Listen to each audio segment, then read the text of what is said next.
Bonjour, nous voici arrivés avec cette vidéo au terme de notre lecture du livre du Lévitique.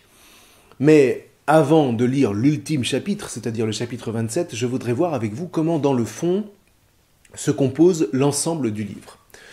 Je vous ai rapidement parlé lors de la dernière vidéo à propos de l'alliance, Brit en hébreu, d'un procès, sans aller plus loin dans les explications, alors qu'à bien y réfléchir, on a peut-être là le cadre qui offre au livre du Lévitique sa meilleure structure littéraire, c'est-à-dire sa logique, son sens. Alors, qu'est-ce que le procès d'alliance qu'on va retrouver particulièrement chez les prophètes?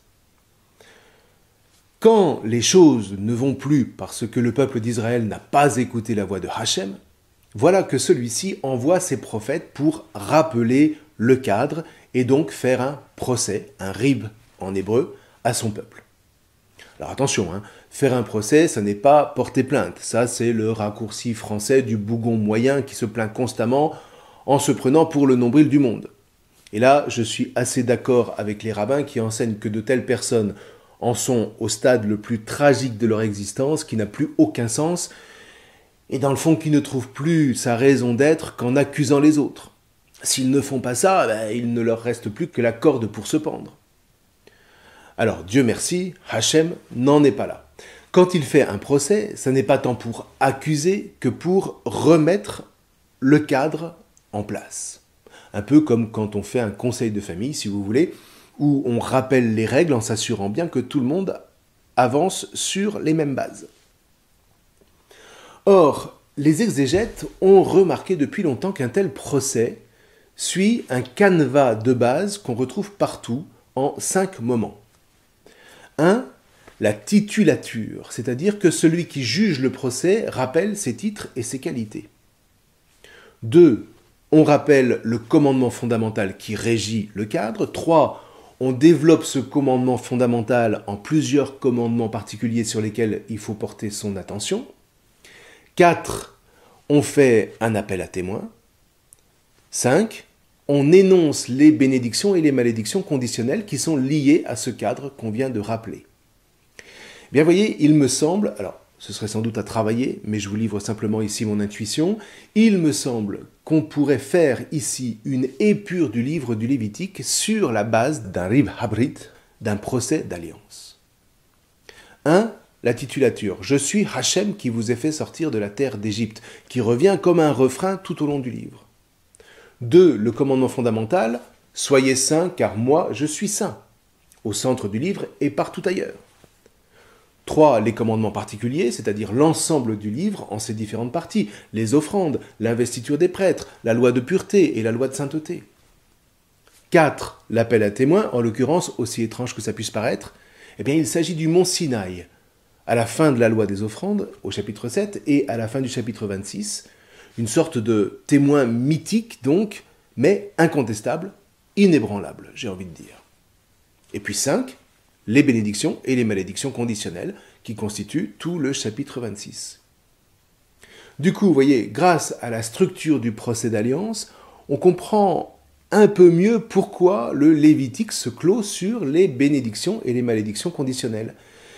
Il se présente comme le cadre processuel qui va présider à toute l'histoire d'Israël et qui ne vise qu'une seule chose, la sainteté qui permet la rencontre de l'homme, l'Adam, et de la création avec Hachem, selon le projet divin établi dès avant la fondation du monde. Alors du coup, c'est vrai que dans ce cadre, le chapitre 27 se présente un peu comme surnuméraire. Jusqu'ici, de quoi est-ce qu'on a parlé? Des offrandes d'animaux et de végétaux, de la sainteté du peuple en son entier, comme un seul corps, de la Shemitah, de l'année shabbatique, du jubilé. C'est-à-dire que le cadre a été donné en clair, de sorte que, dans ce cadre, une question demeure. Peut-on, en plus, faire des vœux à Hachem, c'est-à-dire lui consacrer des biens, des animaux, voire des personnes? Alors ici, autant le dire tout de suite, la Torah est très mitigée. Dans l'absolu, oui, on peut. ne serait-ce que parce que le patriarche Yaakov s'y est adonné, rappelons-nous, suite au songe de Bethel. Si je reviens sain et sauf dans la maison de mon père, sous-entendu si je suis libéré de mon exil dans lequel je serai en esclavage, on connaît maintenant la signification de cette expression, Hachem sera mon Elohim. Cette pierre que j'ai placée en stèle sera une maison de Elohim, et de tout ce que tu me donneras, je paierai pour toi fidèlement la dîme. C'est en Genèse 28, versets 21 et 22.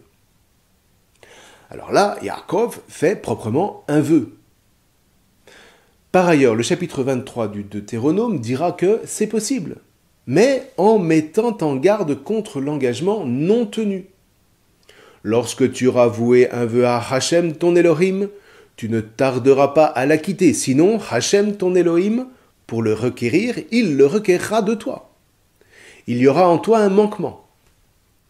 Mais si, en revanche, tu t'abstiens de faire un vœu, là, il n'y aura pas de manquement en toi. La sortie de tes lèvres, tu la garderas. Agis selon ce que tu auras voué à Hachem, ton Elohim, comme une offrande volontaire que tu auras parlé de ta bouche. Et voilà, c'est tout ce qu'on dira des vœux dans la Torah, ce qui veut dire que la Torah envisage ses vœux plutôt sur le mode de la mise en garde. Et quand vous entendez que ne pas faire de vœux n'est pas un péché, c'est une figure de style pour, dans le fond, dissuader d'en faire.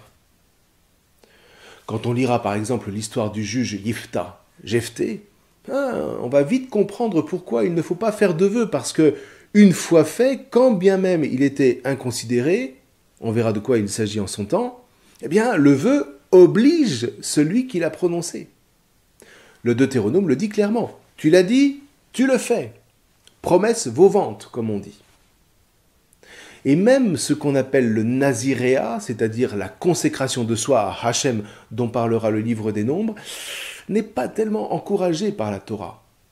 Au demeurant, quand Jésus dira « Ce n'est pas ce qui entre dans la bouche qui rend l'homme impur, mais ce qui sort de la bouche, voilà ce qui rend l'homme impur », eh bien il ne dira pas autre chose que ce que dit le Deutéronome. Jésus non plus n'aime pas tellement les vœux. Ce qui veut dire que les vœux sont trop dangereux pour être encouragés. C'est comme si la Torah disait, écoutez, il y a bien assez à faire avec les mitzvot, la quête de la sainteté, le discernement sur la pureté et l'impureté, etc., etc. Donc, avant de faire des vœux, vis déjà les mitzvot, les chukot, les mishpatim que Hachem a prescrits. Ce sera déjà pas si mal. Et c'est en tout cas le moyen donné explicitement par Hachem pour obéir au commandement de sainteté et vivre libre. Comme dit une vieille publicité, ça n'est pas la peine d'en rajouter. Alors une fois qu'on a compris ça, ma foi, le chapitre 27 ne pose plus tellement de problèmes. Que nous dit-il ? Tout simplement que le cœur de la vie d'un fils d'Israël est totalement décrit dans les chapitres 1 à 26. Maintenant, si par malheur certains fils d'Israël se sont empêtrés dans des vœux inconsidérés, qu'est-ce qu'il faut faire ? Eh bien, il faut les racheter. Et tout le chapitre 27 ne va nous parler que de rachat des vœux qui, dans le fond, rendent esclaves. Du coup, par le vœu, on s'est rendu esclave, même parfois vis-à-vis de Hachem, pour telle ou telle raison ? Allez, dans un dernier élan de miséricorde, Hachem autorise le rachat. C'est-à-dire qu'il va tout de même falloir payer. Mais au moins, on sera dégagé de son vœu. Alors, rapidement, quel est le contenu du chapitre ? Tout simplement l'estimation de la valeur de rachat des vœux. Pour un jeune entre 5 et 20 ans, nous dit-on 50 shekels d'argent pour un homme et 30 pour une femme. Soit dit en passant, mesdames, ne vous vexez pas, au moins, il était plus facile de vous racheter. Pour un garçon entre 1 mois et 5 ans, 5 shekels, 3 pour une fille. Pour les plus de 60 ans, pour un homme, 15 shekels et 10 pour une femme. Reste que, pour ceux qui n'ont pas les moyens, eh bien, le rachat sera, lui, calculé au prorata de leurs revenus. Pour les promesses de dons d'animaux, de maisons ou de terres, ce sera au prêtre de faire l'estimation appropriée. Dans le cas d'une terre donnée à un prêtre, elle pourra être rachetée au moment du jubilé pour une somme supplémentaire de 20% de son montant. Si elle n'est pas rachetée, nous dit-on encore, en revanche, elle restera possession du prêtre. Si la terre n'appartient plus à la personne qui l'avait offerte au sanctuaire, eh bien, elle doit revenir à son propriétaire d'origine au moment du jubilé. Et ça continue. Toutes les dîmes et les impôts de 10% prélevés sur les semences ou sur les fruits doivent être remis au sanctuaire, sauf si on souhaite en faire un usage personnel, auquel cas on peut en racheter la valeur, augmentée néanmoins d'1/5. Voilà. À ceci près qu'il y a tout de même un vœu qu'on ne peut pas racheter, c'est au verset 28 et 29. Celui du Cherem, qu'on traduit par anathème. Ce qui est consacré à Hachem le reste pour toujours. C'est tellement vrai qu'il faut faire très attention de ne jamais vouer un homme à l'anathème, dans la mesure où personne ne pourra venir conjurer son sort. Donc ne faites jamais ça, nous dit le texte, parce qu'alors cet homme ou cette femme devra nécessairement mourir. Vous voyez, dit autrement, pendant 26 chapitres, on nous a expliqué comment vivre pour être saint, libre, de telle sorte qu'Israël puisse amener la création à l'union nuptiale avec Hachem. Donc, par pitié, dit le chapitre 27, n'en rajoutez pas. Ne faites pas en plus des vœux inconsidérés comme en font les nations. Il y a une grande sagesse dans ce chapitre quand on sait le lire. Toujours est-il qu'avec tout ça, nous sommes arrivés au terme du livre. J'espère avoir réussi à vous le faire regarder différemment, avec en tout cas moins d'appréhension. Mine de rien, on a fait là un travail que peu se sont sentis capables de mener à bien. Vous ne trouverez quasiment aucun livre équivalent en français, du moins qui soit abordable. Alors il y a bien le livre d'un certain Bruno Florentin, un pasteur évangélique, mais qui lit tout allégoriquement en faisant sans cesse des rapprochements gratuits et assez réducteurs avec le Christ et la vie chrétienne. C'est à la limite une longue homélie sur le Lévitique, mais c'est impatient, ça va trop vite, avec des raccourcis qui sont vraiment très discutables. Donc, de mon point de vue, vous évitez.